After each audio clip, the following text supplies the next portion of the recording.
안녕하세요. 예수비전 선교회 안희한 목사입니다. 이상민 의원이 차별금지법안, 평등법안을 발의를 했는데 얼마 지나지 않아서 또 박주민 의원이 또다시 평등법안, 차별금지법안 발의를 했습니다. 손해배상액이 3에서 5배까지 더 늘어난 겁니다. 그 내용을 좀 살펴보도록 하겠습니다. 12명을 모아서 이 법안을 발의했는데요. 3조 제1항에 이렇게 기록되어 있습니다. 합리적인 이유 없이 성별, 장애, 병력, 나이, 출신 국가, 출신 민족, 인종, 피부색, 출신 지역, 용모, 유전 정보 등 신체 조건, 혼인 여부, 임신 또는 출산, 가족 형태 및 가족 상황, 종교, 사상 또는 정치적 의견, 전과 성적 지향, 성별 정체성, 학력, 고용 형태, 사회적 신분 등을 이유로 고용 등의 영역에서 개인이나 집단을 분리, 구별, 제한, 배제하거나 불리하게 대우하는 행위. 이렇게 명시가 되어져 있어요. 동성애에 관련된 것이 당연히 들어가는 거죠. 자, 그 다음에 6조에 이렇게 되어 있습니다. 성별 등 차별금지 사유 중 2가지 이상의 사유가 함께 적용하여 발생한 행위의 차별 여부를 판단할 때는 개별 사유에 따른 차별 여부를 판단하는 데 그치지 않고 각각의 사유를 통합하여 차별 여부를 판단하도록 한다. 이게 이상민 의원 법안하고 좀 차이점입니다. 9조에 이렇게 되어 있습니다. 국가 및 지방자치단체는 이 법에 반하는 기존의 법령, 조례와 규칙, 각종 제도 및 정책을 조사 연구하여 이 법의 취지에 부합하도록 시정하여야 한다. 이제 다 뜯어 고치는 거죠. 이 법이 통과되면 싹 다 바꿔야 되는 상황이 되는 거예요. 제10조 또 제11조 내용입니다. 대통령은 국가인권위원회가 제출하는 권고안을 존중하여 차별 시정 및 예방 등에 관한 기본 계획을 5년마다 수립하여야 하며 중앙행정기관의 장, 특별시, 광역시, 특별자치시, 도, 특별자치도의 장 및 시, 도교육감은 기본계획에 따른 연도별 시행계획을 수립하고 이에 필요한 행정 및 재정상 조치를 취하여야 한다. 뭐 되게 요구하는 게 많아요. 그냥 꼭 이렇게 수정을 해야 되는 거예요. 5년마다 한 번씩 재정립을 해야만 한다는 거예요. 야, 이렇게까지 관심을 많이 기울여 주네요. 그 다음에 제33조에서 36조까지 39조에 나와 있는 항목인데요. 차별의 피해자는 국가인권위에 진정을 제기할 수 있으며 국가인권위원회는 시정 권고를 받은 자가 정당한 사유 없이 권고를 이행하지 아니하는 경우 시정명령 및 시정명령 불이행 시 이행 강제금을 부과할 수 있고 사안이 중대하다고 판단하는 경우 사건의 소송을 지원할 수 있다. 이렇게 되어 있어요. 그 다음에 안 40조, 제41조입니다.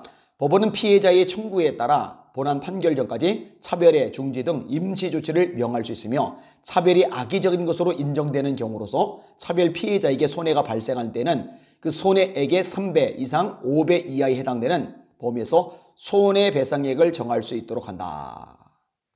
근데 뭐 그 손해액수, 피해액수를 도대체 어떻게 하겠다는 거예요? 정서적으로 타격을 많이 받았다. 이렇게 말할 경우 도대체 어떻게 액수를 정할지 모르겠어요. 근데 액수 정해진 것에 3배에서 5배면은 또 그 만만치 않을 거예요. 뭐 이렇게 특별 초특급 대우를 해주려고 발악을 하는지 알 수가 없어요. 이 평등법 공동 발의자는 강병원, 고민정, 권인숙, 김상희, 김홍걸, 송갑석, 용혜인, 유정주, 이재정, 최강욱, 최혜영, 홍익표 의원 이렇게 12명입니다. 이 중에 9명은 이상민 의원 평등법 발의자하고 겹칩니다. 아니 이상민 의원 발의했을 때 거기 넣어놓고 여기 또 왜 더 넣어요? 참 할 일이 어지간히 없는 것 같아요. 자, 그러면은 각 정당별 소속이 어떤가 한번 살펴볼게요. 자, 박주민 평등법 같은 경우는 무소속이 김홍걸 1명, 그 다음에 최강욱 열린민주당 의원, 용혜인 기본소득당 의원, 그리고 나머지 전부 다 민주당 의원입니다. 근데 열린민주당 의원도 민주당이죠. 이상민 의원 때도 마찬가지예요. 김홍걸 무소속 의원, 최강욱 열린민주당 의원이고 나머지는 전부 다 민주당 의원들입니다. 그러니까 결국 민주당이 주도를 하는 거예요. 이 방송을 듣는 시청자 여러분들, 여러분의 교회는 어떤지 살펴보세요. 여러분의 담임 목사님은 어떤 견해인지 한번 살펴보세요.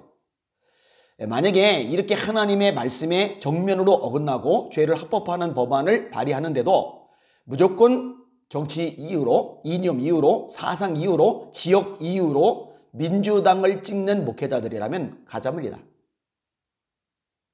다양한 이유로 민주당을 찍는 교회 중직자들 다 가짜입니다. 하나님의 말씀보다 이념이 앞서는 거예요. 하나님보다 사상이 앞서는 거예요. 결국 우상숭배자들이죠. 정말 심각한 문제가 아닐 수가 없습니다. 이 법안이 통과된 나라들에서 교회들이 얼마나 타격을 받고 박살이 났는지 우리는 잘 알고 있어요. 근데 이거 조금만 정보를 찾아보면 얼마든지 알 수 있는 상황인데 교회가 박살날 수 있음에도 불구하고 교회를 무너뜨리고 박살낼 수 있는 법안을 통과한 사람들 정당을 지지한다. 있을 수가 없는 일입니다. 하여튼 방송을 듣는 여러분들 계속 기도해 주시기를 바랍니다. 여러분의 기도가 정말 절실합니다. 이 법안 말고도 온갖 악법들이 계속 만들어지고 있어요. 남인순 의원 역시 민주당이죠. 건강가정기본법 개정안.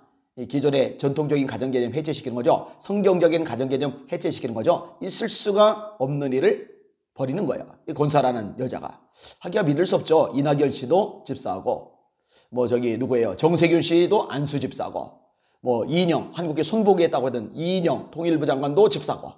다 가짜들이죠. 그런 사람들 직분 주는 것도 엉터리고요. 하여튼 이번에 코로나19를 지나면서 많은 것들이 드러나서 그것은 참 다행이고 감사하다고 생각을 합니다. 속아낼 거 속아내고 분별할 거 분별해서 좀 제대로 정립을 해나갈 필요가 있다고 생각이 되어집니다. 하여튼 여러분들께서 기도 많이 해주시고 또 하나님 바라보시고 함께 전진하고 싸워주시기를 예수님의 이름으로 부탁을 드립니다. 이런 정보들 모르는 사람 아직도 많거든요. 주변에 널리 알려주시기를 부탁드립니다. 날마다 주님 바라보고 주님의 이름으로 승리합시다. 저는 지금 감림산 기도원에서 부흥회를 인도하고 있어요. 성령의 불이 임하도록 한마디 또 기도해 주시면 감사하겠습니다. 날마다 주님 바라보시고 주님의 이름으로 승리합시다. 할렐루야.